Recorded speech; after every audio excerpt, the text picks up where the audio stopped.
Welcome back, Bakaldab. Ito na naman po ang inyong lingkod, si Mr. Destiny.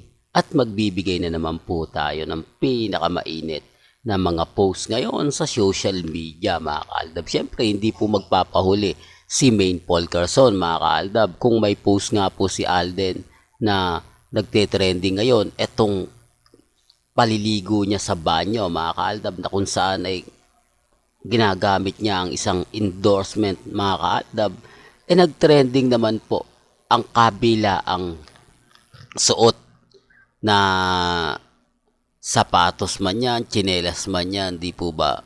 Ako natatawa lang po ako, mga kaaldab, sa mga post nila Mengay at ni Alden Richards na kung saan naman po talaga pinagpipiestahan. Sabi ko nga po sa inyo, may mga bagay-bagay po na kumbaga sa kanila mo naman talaga makikita. Sa kanila mo talaga, kumbaga yung tipong, alam nyo na mga kaaldab, napakasimple lang naman po talaga kung iintindihin at susuriin. Itong mga pinapakita ko, mga photos na to, mga kaaldab, kina Jose, Wally, at doon po sa isa, post po yan ni Main Paul Carson sa kanyang Instagram, na kung saan naman po, ito naman po ang post ni Alden Richards na talagang pinagpipiestahan po ng mga netizen. Hindi lang po ng mga netizen, kundi rin po na may mga hidden desire kay Alden Richards. Di po ba? Yan ang isa sa kagandahan nyo po sa channel ni Mr. Destiny. Pag-update lang po ang pag-uusapan natin, madali lang po yan. Kumbaga, punta lang po kayo sa channel ni Mr. Destiny, updated na po kayo. Kasi, gaya nga po ng pinapaliwanag natin, pinapakita, malakas pa rin po ang chemistry nila Mengay at ni Alden. Di po ba? Bakit? Isa po ito sa rason at dahilan, mga kaaldab, kung bakit po mas marami ang, kumbaga, natutuwa, mas marami pa rin ang naniniwala, kahit na sabihin natin na dumating yung point, mga kaaldab, na maraming mga mamis, maraming mga titas ang nalungkot at yung mga ibang vlogger ay bumaliktad na. Normal lang po yun, mga kaaldab. Pero tayo naman po masaya. Tayo naman po patuloy na nagmamahal kina Richard Paul Carson at Main Paul Carson. Di po ba napakaganda ng mga post nila? Mga post nila na talagang pagpapatunay lang po na kumbaga parang ito nga po yung sinasabi ko sa mga dumadaan at bumibisita po sa channel natin. Ako nagbibigay po ako ng ebidensya at resibo galing po sa mga netizen. Galing din po sa mga komento ng mga taong sa mga mapagkakatiwalaan. Di po ba? Although marami talaga nagre-react na kumbaga hindi pa rin daw po makapaniwala ang Aldab hanggang ngayon, nagdedelulo pa rin po daw sila dahil nga po kumbaga marami pa rin talaga naninindigang kumbaga sa relasyon nila Mengay Tisoy. Isa na po tayo doon. Siyempre ayaw naman po nila makikita sa Instagram, sa Twitter, sa Facebook at sa YouTube tayo. Paano yan nakikita pa rin? Di po ba? Matatag pa rin. Parang walang nagbago. Tuloy pa rin ang laban. Gayong sinasabi ng iba, komento ng iba, buntis daw po si Mengay. Di po ba? At magkakaanak nga po raw sila ni Congressman Spotted, ayaw pa raw po tanggapin ng Aldab Nation. Sabi ko nga po sa inyo, ito common sense lang po ito sa mga kumbaga sa mga taong hindi naniniwala. Pansinin niyo po yung katawan ni Mengay. Pansinin niyo po yung hubog ng kanyang katawan. Although, aminado tayo mga kaaldab, gumaganda si Mengay, kumbaga kakaiba ang kumbaga yung sex appeal ni Main Paul Carson, bukod sa napaka-cute na talagang umaaura siya.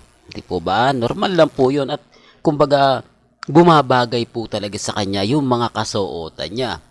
Lalo na po yung mga OOTD niya na talagang mapasasabi mong sexy. Di po ba?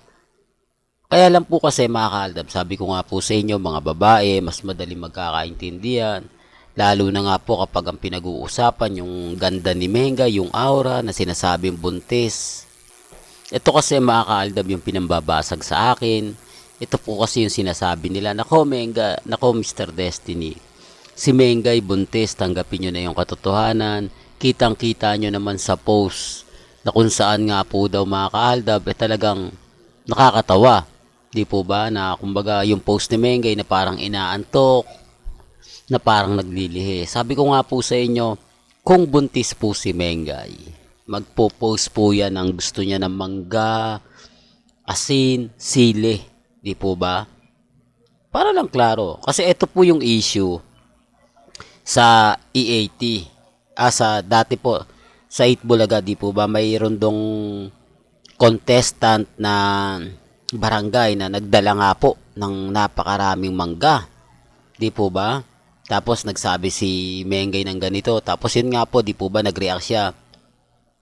Hindi ako buntis. Mahilig lang talaga ako sa manggang hilaw. Di po ba?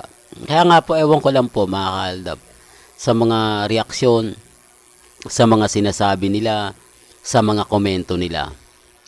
At dito tayo mga kaaldab. Bakit walang biro-biro mga kaaldab? Pagdating kina Jose, kay Wally, di po ba? Alam nyo naman po na normal lang yan na kumbaga magbibigay ng mga update para kay Congressman Spotted, magbibigay ng mga yung tipong pakwela, pakilig. Bakit hindi po? Pansin nyo po ba? Sinasabi ko lang po yung totoo. Sinasabi ko lang po yung katotohanan. Bakit wala po bang ganap at never nga po bang binanggit o pinasaringan nila Wally, Jose, si Congressman Spotted?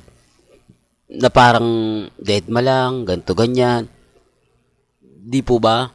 Para lang klaro, para lang po kumbaga alam na mga dumadaan sa channel ko, bumibisita sa channel ko. Di po ba? Kasi baka magkaroon na naman po ng mga fake news na may mga sinasabing ganito, sinasabing ganyan. Ako mga kaaldab, i-remind ko lang po sa inyo, ang update na binabato ko galing po mismo sa social media. Sa post ni Mengay, sa post ni Congressman wala naman palang post yun.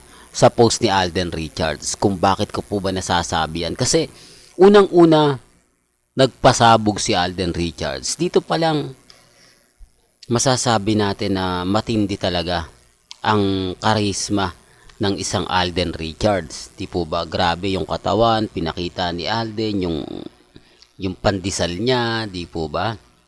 Kaya nga po maraming, kumbaga, natutuwa. Siyempre, dagdag mo na dyan yung mga may hidden desire. Kaya ang bilis po mag-trending. Ang bilis po niyang mag-viral. Oh, di po ba? Kailan lang to pinost ni Alden pero grabe. Sabi ko nga po sa inyo, basta't mga ganyang bagay, talagang pinagpepiestahan po eh. May mga bagay-bagay po na talagang mabilis umangat, mabilis pag-usapan. Di po ba? Tapos nga po ngayon, si Mengay naman po, etong sapatos ang nag-viral. Sabi ko, depende ba yan mga kaaldab? Depende yan sa mga artista. Gayong mga artista nga po gumagawa na nga po talaga ng paraan. Halos talagang nagpapasikat na sa social media. Pero bakit ang hirap nila mag-trending? Bakit pagdating sa kanila, ang hirap na pag-usapan? Di po ba? Ngayon na sinabi natin mga kaaldab, mas mabilis kasi, malakas pa rin kasi yung chemistry nila Mengay at ni Alden. Yan po yung hindi nila matanggap. Yan po yung hindi nila, kumbaga, maintindihan. Di po ba?